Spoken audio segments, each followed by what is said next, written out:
silent. All you haters be quiet. He is back. Good morning, Jalen. Thanks for coming back on the show. Look, we got to get right to last night. A tough loss to the Mavericks. It was a 1-point game going into the fourth, and then Kyrie Irving just decided to go absolutely nuts. He was 5 of 20 before that, and then he went ahead and had 16 in the fourth quarter. Talk to me about watching that sort of happen and trying to stop it in real time. I mean, it's tough for a guy like Kyrie. Everybody knows when he gets going, especially late in the game. You know, guys like that, of that caliber, you got to watch out for them taking over the games. And, you know, DYSON did a great job on them. But, you know, sometimes tough shot making beats tough defense. So that was a result of that. Do you have a short list of guys in the league that are the toughest, in your opinion, to guard? There's a lot of guys. There's a lot of guys that are crafty and creative with the ball. Kyrie being one of them, Shea being another.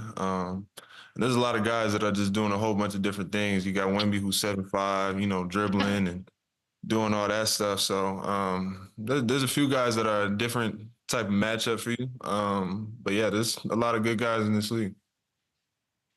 Now, JJ, you currently one of the favorites to win Most Improved Player early on in this season, and we former teammates. So I don't necessarily really want you focused or concerned with that. But what would that award do for you with just where your career has been so far? What would that do for you and your morale moving forward?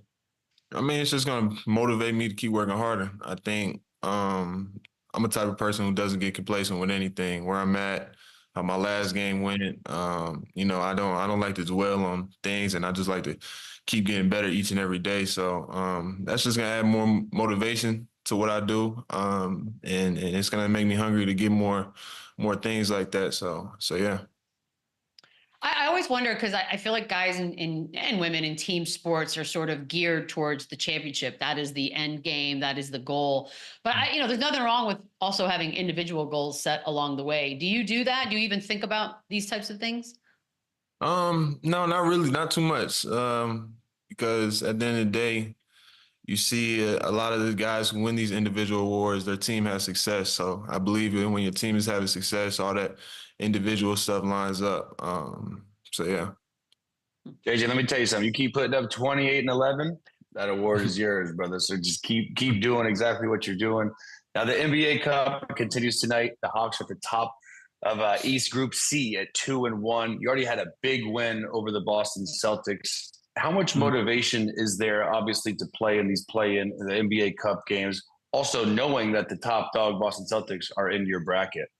I mean, it's a lot more motivation, I think, just league-wide this year, because everybody's understanding the concept of this playing and cup tournament going on. So I think last year was kind of like a little trial run, but everybody's understanding like the importance and how much these games mean, because everybody wants to go to Vegas and, you know, everybody wants to play for that $500K or whatever. So, you know, we got that first win. We just wanted to keep going with it, keep building off it. And then we got another one against Cleveland coming up. So we just got to lock in on those and, you know, hopefully we can come out on top. I got to say, I love it as a player too. Having that playoff atmosphere, that playoff intensity in November and December is super dope to me. The courts. Well, what are your thoughts on the courts? I know some of them are real trippy. Are they distracting at all when you're playing? Is there a least favorite? Is there a favorite? I like the Raptors. That's it pretty much stops right there. Isn't the Atlanta one of the really red ones? Is that, or am I thinking of? Oh, thank God. One. Okay. Yeah, you're the yellow one. The yellow one. Okay, yeah, the yellow one. Yeah, I wish we would have did like a red or something. But no, it's cool. The courts are cool. It's creative. It's fun. Some of them do throw you off a little bit. You got to get adjusted to them at first, but it's just a basketball court at the end of the day. I feel that. Look, the Hawks are currently 11th in the East, but it's only 5 games separating the 3 to the 12 seed. Take me inside what's the mentality of you guys trying to get back in that top 6? You know, walk me through the process of that and what's the plan for y'all moving forward to do that? Yeah, I think with Chandler and Lou, y'all know about in this league, you just got to take each day by itself. You got to stack wins. You can't be looking too far ahead. You got to focus on the team that's in front of you. So that's what we got to do. We got to stay consistent through 48 minutes. We're capable of doing it. We've shown it. So it's not like we haven't shown it what we're capable of doing when we're competing at our highest level. So I think if we just continue to do that and able to maintain it throughout the course of a game, I think we're going to find ourselves back in that contention. So that's the goal. That's what I want to do, and that's what the rest of the team wants to do as well. And JJ, part of the success you guys have had this year is your new teammate, Dyson Daniels. You mentioned him earlier. He leads the NBA in steals. Now, were you aware that the nickname, the Great Barrier Thief, are we rolling with that? do we actually call him that in the locker room? There's no chance, right? Nah, I just call him Dyson. I don't really know where they got that nickname from, but it's cute. Cool. Yeah, that one ain't it. Like that one ain't it. I kind of like it. That one out of here. That one ain't it. Yeah. It's nerdy. It's a nerdy, cute nickname. It's not good though. Okay, so we're not calling him that. Fine. The Sixers meeting, their big team meeting, got a lot of headlines, a lot of opinions thrown at it. The Tyrese Maxey sort of not confronting, but just talking to Joel Embiid about punctuality. All of it was just huge. Have you been a part of many of those types of meetings? Not really in my going on fourth year. I mean, every team has meetings and, where you're just trying to figure out what the next steps are as a team. Sometimes you don't need the coaches in there and all that. You just try to talk amongst it as players. Because at the end of the day, you guys are on the court. You guys are the ones fighting with each other, battling with each other. So you guys got to come together and figure that type of thing out. So, I mean, that's as normal as possible. It's just now the media heard that side of it. And, sometimes it can be blown out of proportion if, names get thrown in there or whatnot. But that happens all the time in the NBA. And I think it's good moving forward if you're trying to accomplish something as a team. Hey, Fred VanVleet was fined $50K. And hold up, though. I think he caught a deal, by the way. This is a great number for what he did. This is an absolute steal. What is the maddest you've ever been at a ref during the game? I can tell you my maddest I've been at a ref. I ain't hit the little point.